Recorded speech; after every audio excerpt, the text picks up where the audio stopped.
신약에 로마서가 있다면 구약에는 신명기가 있다. 우리는 이렇게 이야기를 합니다. 신약 성경에는 로마서라는 아주 귀한 말씀이 있습니다. 이 로마서는 종교개혁의 근본이 되었던 말씀이고, 또한 우리가 예수 그리스도를 믿는 그 발걸음에 있어서 아주 귀한 주의 진리를 일러주는 말씀입니다. 반면에 구약 성경에 있는 신명기는 이 로마서와는 조금 다릅니다. 로마서가 예수를 믿지 않는 사람과 예수를 믿는 사람의 차이에 대해서, 그리고 예수를 믿는 사람이 누리는 그 놀라운 일들에 대하여서 이야기하고 있다라고 한다면, 신명기는 구약 성경에 있는 이스라엘 백성에게 주어진 말씀이었습니다. 이스라엘 백성은 어떤 사람이었냐면 모두가 다 하나님의 백성, 하나님의 사람들이었습니다. 구원받은 사람들이었습니다. 그러니까 신명기에는, 로마서에는 이 말씀이 없습니다. 예수 믿지 않는 사람들, 그리고 예수님을 몰랐던 사람들, 그들의 상황과 어떻게 예수를 믿게 되는가, 이 말씀은 없습니다. 그런데 이것은 있습니다. 예수를 믿은 다음에 우리가 알아야 할 것, 예수를 믿은 다음에 우리가 간직해야 할 것, 예수를 믿은 다음에 우리가 생각해야 할 것, 이것을 옛날의 시기에 하나님의 백성인 이스라엘 백성을 향하여 선포된 말씀을 통하여서 우리가 새겨야 할 것들을 전하여 주고 있다라는 겁니다. 로마서는 믿지 않는 사람이 믿는 사람에 대해서 누리는 복을 이야기한다. 신명기는 믿는 사람이 어떻게 그 삶을 더욱더 풍성하게 살아갈 수 있는가, 그것에 대하여서 우리들에게 전해줍니다. 그리고 이 신명기는 아주 중요한 의미가 있습니다. 유다에는 많은 왕들이 있었습니다. 우리가 알듯이 사울부터 시작해서 다윗과 솔로몬, 그리고 그 이후에 계속 이어지는 왕들이 시드기야에 이르기까지 아주 많은 왕들이 있었던 것을 성경 우리들에게 일러줍니다. 오늘 그 신명기의 처음 부분을 함께 보기를 원합니다. 우리가 새벽에 이 신명기의 말씀을 함께 살피고 있습니다.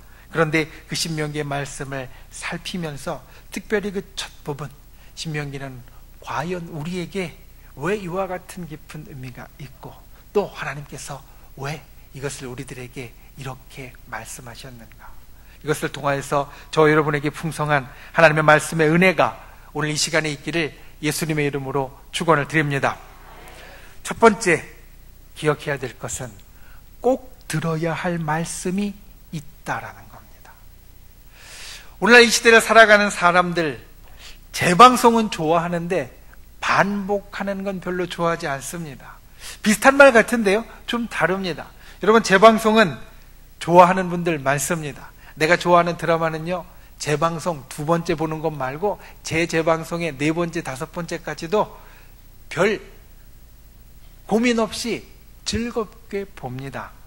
드라마뿐만 아니라 내가 좋아하는 예능 프로그램도 재방송, 그리고 3방송까지도 우리는 별로 거리끼지 않고 재미있게 봅니다. 그런데 반복하는 것은 별로 좋아하지 않는 것 같습니다. 어떻게 그것을 알 수 있는가? 행여 제가 하나님의 말씀을 전하면서, 또 때로는 여러분들과 이야기를 하면서 같은 예와 또 같은 주제를 이야기하면요, 금세 반응이 옵니다. 목사님, 지난번에 하신 말씀인데요, 목사님 지난번에 그 비슷한 거 우리들에게 말씀해 주셨습니다. 반복하는 것은 금방 알아보고요, 또 반복하는 것은 별로 달가워하지 않는다라는 겁니다. 그런데 여러분, 신명기는요, 재방송입니다. 신명기는 거듭 신자에 명령의 명자를 써서, 그리고 기록할 때 기록을 써서 거듭해서 두 번째로 하나님께서 말씀하시는 것을 기록하였다라는 겁니다. 신명기는 재방송입니다. 그런데 조금 색다른 재방송입니다. 왜냐하면 시청자가, 이 말씀을 듣는 사람들이 좀 다릅니다. 본래 신명기의 말씀은 시내산에서 하나님께서 이스라엘 백성에게 주신 말씀들을 담고 있습니다. 시내산에서 하나님께서 언제 말씀을 주셨는가? 이스라엘 백성들이 애굽에서 종살이하고 애굽에서 신음하고 애굽에서 고통받고 있다가 하나님의 도우심으로 애굽을 탈출했습니다. 그리고 광야 생활을 시작했는데, 그 광야 생활을 시작하는 처음에 하나님께서는 이스라엘 백성을 시내산 주변에 머물게 하시고, 그리고 그 시내산에서 하나님의 명령, 또 하나님의 교훈, 또 하나님의 이야기, 하나님의 말씀들을 이스라엘 백성들에게 전해 주었다라는 겁니다. 이스라엘 백성들은 이 하나님의 말씀을 가지고요, 이 하나님의 말씀을 가지고 가나안 땅에 들어가려고 했습니다. 그런데 들어갔습니까? 아닙니다. 우리가 알듯이 그들은 못 들어갔습니다.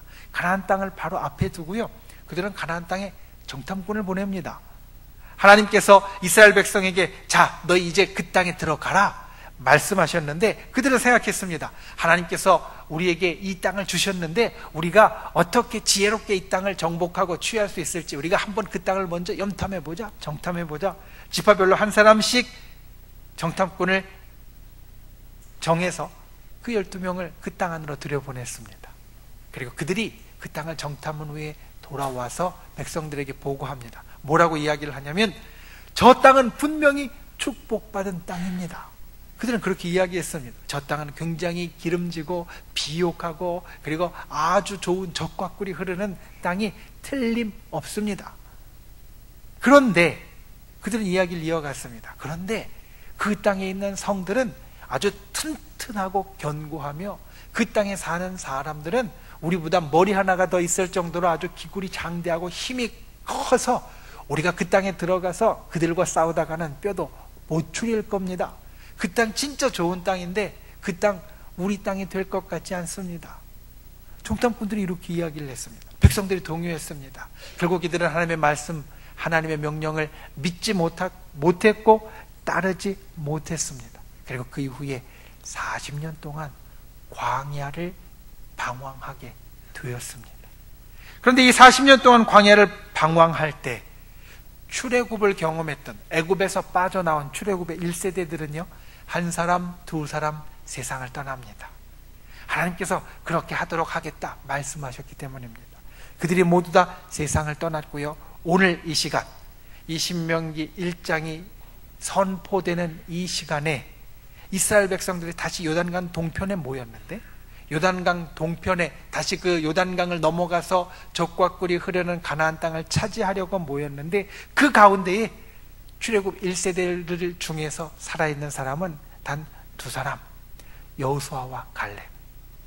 12 정탐꾼들 중에서 안 된다 했던 10명과는 다르게 저 땅은 분명히 우리의 것입니다, 하나님께서 우리에게 주셨으니 우리 밥입니다 이야기했던 여호수아와 갈렙, 이 두 사람만 살아있게 되었다라는 겁니다. 그러니 이 두 사람에게는 분명히 신명기의 말씀은 재방송입니다. 그들이 시내산에서 들었던 하나님의 말씀을 다시 한번 들려주는 겁니다. 그런데 대부분의 사람은 출애굽한 두 번째 세대, 이 세대가 되어서 이들이 듣는 이야기는 그들의 아버지의 이야기이고 또한 그들의 할아버지의 이야기가 되어졌다라는 겁니다. 그들에게 모세는 오늘 이 말씀을 다시 한번 선포합니다. 오늘 우리가 5절까지의 말씀을 읽었는데, 이제 5절까지의 말씀, 이 상황에 대해서 우리들에게 이야기해 준 말씀을 지나서 6절에 모세가 제일 처음으로 이스라엘 백성에게 하는 말씀을 보면 이렇게 이야기합니다. 우리 하나님 여호와께서 호렙산에서 우리에게 말씀하여 이르시기를. 모세가 이렇게 말씀을 시작합니다. 우리 하나님 여호와께서 호렙산에서 우리에게 말씀하여 이르시기를. 여기에 호렙산은 본래 신의 산으로 훨씬 더 많이 이야기되는 산이었습니다. 조금 전에도 이야기했고 출애굽기와 그리고 그 이후의 책들에는 줄곧 신의 산이라는 이름이 쓰여집니다. 그런데 모세는 그 신의 산을 이야기하면서 오늘 호렙산이라는 다른 명칭을 쓰고 있습니다. 그 이유는 바로 이 호렙산이 모세가 하나님을 진짜 처음 만난 곳이 되어지기 때문입니다. 모세는 사실 어려서부터 하나님을 알고 자랐습니다. 우리가 알듯이 애굽의 궁중에서 자라났지만 그의 누이와 그의 어머니를 통해서 모세는 하나님의 말씀을 이미 듣고 배우고 하나님을 알고 자랐습니다. 그런데 이 모세가 하나님을 직접 경험한 일은 없었습니다. 40년 동안 애굽의 궁정의 생활이나 그 이후에 40년 동안의 광야의 생활을 통해서 모세는 그냥 하나님을 어머니로부터 들어서 누이로부터 들어서, 형으로부터 들어서 알고 있었을 뿐이지 그 하나님을 직접 만나고 경험하지 못하였었다라는 겁니다. 그런데 그 모세가 하나님을 경험합니다. 어디에서냐면 바로 호렙산에서였습니다. 떨기나무에 불꽃처럼 나타나신 하나님. 보통 떨기나무는 일반 관목 또 일반 잡목과 같아서 불이 붙으면 금방 사그러들어야 됩니다. 그런데 사그러들지 않고 계속해서 불타고 있었습니다. 신기해서 모세가 다가갔더니 그것은 그냥 불이 아니라 바로 하나님이셨고, 모세는 거기에서 하나님을 만나고 하나님의 말씀을 듣고 하나님을 친히 경험하게 되었다는 겁니다. 모세가 오늘 이스라엘 백성에게 이 호렙산을 언급하는 것은 바로 그가 하나님을 만난 그 중요한 첫 경험이 있었던 것, 그것에 대한 감성으로, 또 그 하나님을 만나서 애굽에서 나오고 40년 동안 광야에서 헤맬 수밖에 없었던 그러한 안타까움의 마음으로 그는 이스라엘 백성들에게 하나님의 말씀을 선포하고 있습니다. 여러분, 우리가 하나님 앞에 신앙생활을 하면서 거듭 들어야 할 하나님의 말씀이 있다는 것을 여러분 기억하십시오. 목사님이 때로 비슷한 말, 같은 말을 여러분들에게 2번, 3번, 4번, 아니 더 많이 할 때가 있을 수도 있습니다. 그런데 그때에 우리는 이렇게 생각해야 합니다. 정말로 중요하고 정말로 안타까워서 이 말씀이 내게 계속 들려진다. 가나안 땅의 입성을 앞두었던 이스라엘 백성들에게 모세가 2번째로 이 말씀을 전하는 것은 바로 그러한 이유 때문이었습니다. 이것이 정말로 중요하고 이것을 듣지 못했던 너희 아버지 세대, 너희 할아버지 세대가 너무나 안타깝기 때문에 다시 한번 너희에게 이 말씀을 해주기 원했다라는 겁니다. 하나님의 말씀, 때로는 재방송이 되어도 때로는 반복이 되어도 그것을 즐겨할 수 있는 분들이 되시기를 바랍니다. 그것이 내게 있어서 정말 중요하다라는 것을 깨닫는 분들이 되시기를 바랍니다. 하나님께서 정말로 나에게 안타까워하셔서 이것이 계속 들리게 하신다라는 것을 마음에 새길 수 있는 분들이 되시기를 바랍니다. 진정 하나님 앞에 우리가 거듭 들어야 할 말씀이 있습니다. 사실 하나님의 말씀, 우리가 찬송을 통하여 고백하듯이 하나님께서 행하신 일, 하나님께서 우리들에게 해주신 일, 들려주고 싶으신 말씀을 기록하려면 저 하늘부터 이 땅까지 다 기록하여도 모자랄 것입니다. 그런데 그 가운데 추려서 하나님은 이 책 한 권을 우리에게 주셨습니다.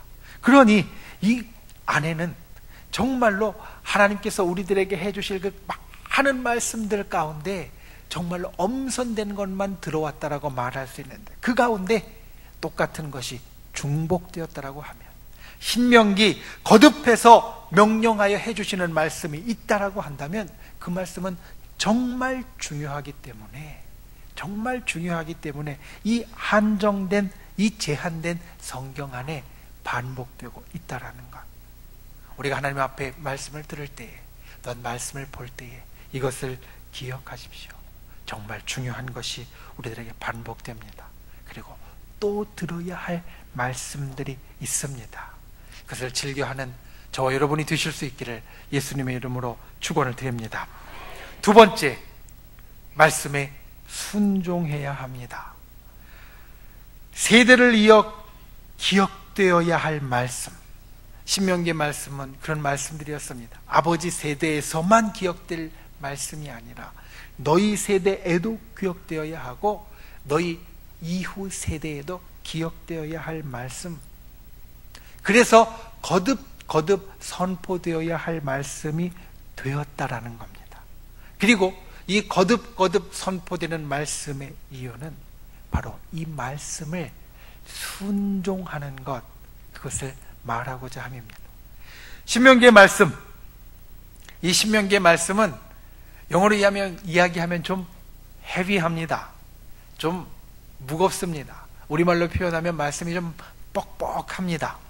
로마서의 말씀도 우리에게서 참 귀한 말씀인데요. 로마서의 말씀도 읽다 보면 한 절 한 절 걸리는 곳이 많습니다. 곱씹어야 될 곳이 많습니다. 깊이 의미를 생각해야 될 곳이 많습니다. 그래서 좀 뻑뻑합니다. 신명기도 마찬가지입니다. 읽다 보면 그냥 이야기같이 술술 나가는 것이 아니라 중간중간, 아니 자주 말씀의 의미가 내 속에 깊이 들어와서 멈추고 곱씹고 생각해야 할 부분들이 참 많이 있습니다.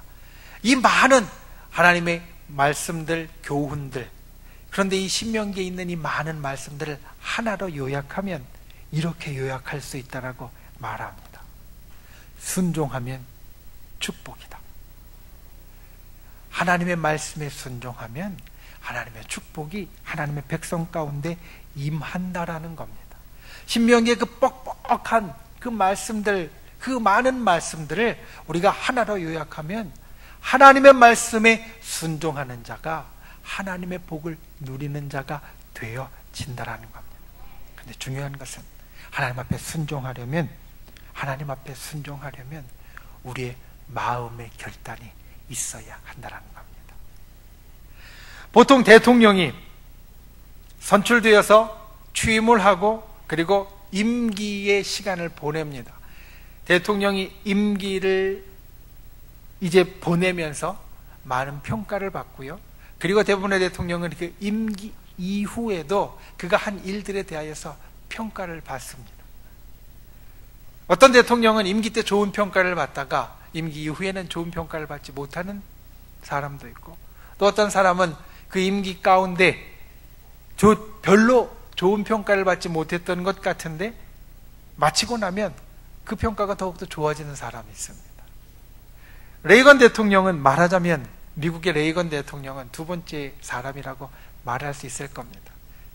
레이건 대통령은 본래 배우 출신이었습니다. 그래서 그가 대통령으로 재임하고 있는 기간 동안에는 별로 좋은 얘기를 사실 못 들었습니다. 그런데 레이건이 대통령에서 물러서고 난 다음에 그의 임기를 평가하는 여러 이야기들이 달라집니다. 뭐라고 이야기하냐면 20세기, 21세기에 미국이 이렇게 경제적으로 계속해서 튼튼하게 나아갈 수 있는 주제를, 그 초석을 레이건 대통령이 만들었다라는 겁니다. 그래서 레이거노믹스, 레이건의 경제라는 말을 사람들은 즐겼습니다. 근데 레이건이 어떻게 그와 같이 그의 통치, 그의 재임 기간 동안에 이와 같은 일들을 이룰 수 있었던가, 레이건에 대한 레이건 대통령이 이야기해주는 중요하게 내려오는 하나의 이야기가 있습니다. 그가 어렸을 때 그 레이건 대통령의 숙모가 이 조카에게 한 번은 구두를 맞춰주게 되었다는 겁니다. 숙모가 이 레이건을 재화점으로 데려갔습니다. 그리고 우리가 알듯이 치수를 재고, 그리고 여러 가지 이제 구두를 만들 작업, 준비 작업을 이 재화공이 합니다. 마지막에 이 재화공이 이 손님 레이건에게 물었습니다. 자, 구두를 만들 준비가 다 되었는데 이 구두의 끝을 어떻게 만들어 줄까요? 사각으로 만들어 줄까요? 아니면 둥글게 만들어 줄까요? 레이건이 곰곰이 생각했습니다. 사각으로 만들자니 너무 튈 것 같고, 둥글게 만들자니 너무 고리타분할 것 같고, 고민하다가 결정을 못했습니다. 그 표정을 보고 이 재화공이 이야기를 했습니다. 지금 당장 결정을 못하겠으면 만드는 데 시간이 좀 걸리니까 2, 3일 후에 와서 어떤 것을 원하는지 이야기해 달라. 며칠 후에 레이건이 다시 찾아갔습니다. 이 재화점에 찾아가서 구두 만드는 것을 보고, 그리고 똑같은 질문을 받았습니다. 끝을 사각으로 만들어 줄까요? 아니면 둥글게 만들어 줄까요? 레이건 여전히 결정하지 못했습니다. 머뭇머뭇하고 있었습니다. 그랬더니 재화공이 말합니다. 아직 결정을 못하셨군요. 그러면 내일 오십시오. 제가 알아서 만들어 놓겠습니다. 다음날 레이건이 구두를 찾으러 갔습니다. 그리고 구두를 신어보았습니다. 그랬더니 그 구두가 어떻게 되어 있었냐면 한쪽은 사각으로, 한쪽은 둥글게 되어 있더라라는 겁니다.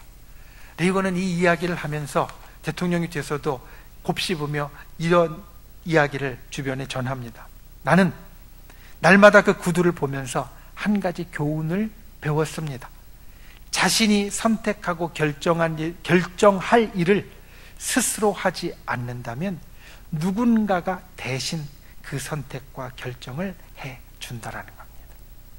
때로는 우리가 고민될 때가 있습니다. 때로는 우리가 주저할 때가 있습니다. 사실 우리 모두는 그럴 때가 있습니다. 그런데 그렇다고 하여서 내가 선택하고 결정한 일을 내가 하지 않으면 다른 누군가가 그 선택과 결정을 내 대신 해줄 것인데, 잘못하면 한쪽은 사각으로 한쪽은 둥글게 되어줄 수도 있다라는 겁니다. 하나님 앞에 신앙생활을 하는 우리들도 때로는 그럴 때가 있습니다. 때로는 편한 것이 좋고, 때로는 그냥 좀 미루어 놓고 주저하는 것이 좋다라고 생각할 때가 있습니다. 그냥 지내고 싶을 때도 있습니다. 그런데 기억할 것은, 내가 하나님 앞에 선택하고 결정해야 될 것을 내가 먹지 않는다면, 내가 마음을 먹지 않는다면 결국은 다른 사람이, 다른 무언가가 때로는 내 뜻과 상관없이 나를 움직여 간다라는 겁니다. 출애굽 1세대들도 그러했습니다. 하나님께서 시내산에서 명령을 주시고, 그리고 또한 여러 계명들과 말씀들을 주셨을 때 그들은 고민했습니다. 왜냐하면 그들의 선택을, 그들의 결정을 머뭇거리게 하는 것들이 있었기 때문입니다. 그들이 나왔던 애굽, 물론 노예살이, 종살이로 힘들었지만 거기엔 먹을 것도 있었고 집도 있었고, 그리고 조금 어렵지만 구하고 싶은 것은 구할 수 있었는데, 이와 같은 미련이, 이와 같은 그들 주변의 상황이 그들을 움직였습니다. 그들이 결정하지 못하고 이런 것들에 흔들려서 나아갔습니다. 그랬더니 결국은 그들은 다 망했습니다. 광야에서 세상을 떠나게 되었습니다. 이제 출애굽 2세대들에게 모세는 이야기합니다.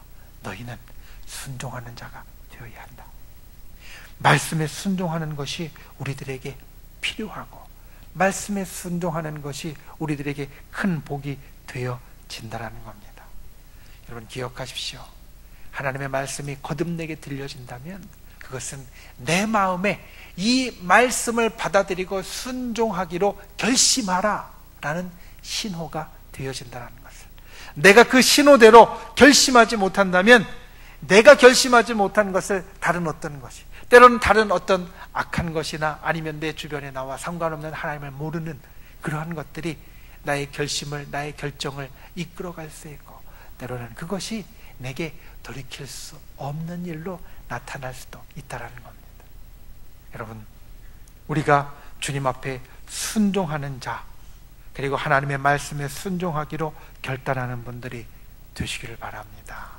그리고 그와 같은 것 안에서 신명기가 우리들에게 주시는 말씀처럼 그 순종으로 인해 하나님께서 우리들에게 주시는 그 복을 받아 누릴 수 있는 저 여러분이 다 되실 수 있기를 예수님의 이름으로 축원을 드립니다.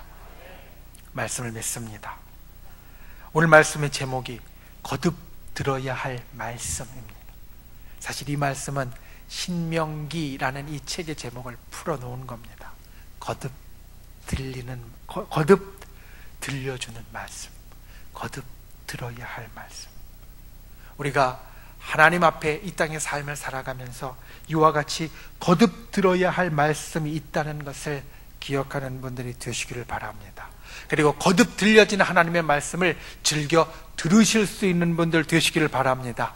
그리고 더 나아가 그 말씀들을 순종할 수 있는 분들 되시길 바랍니다. 말씀에 순종하는 자가 복이 있습니다. 그 말씀에 순종하도록 내 마음에 결심하고 결단할 때에 하나님께서 순종하는 자를 위하여 예비하신 복이 나의 것이 되어집니다. 그러므로 하나님 말씀, 그 말씀에 순종하기로 결심하고 결단하고 나아가는 복된 하나님의 사람들이 되실 수 있기를 예수님의 이름으로 축원을 드립니다.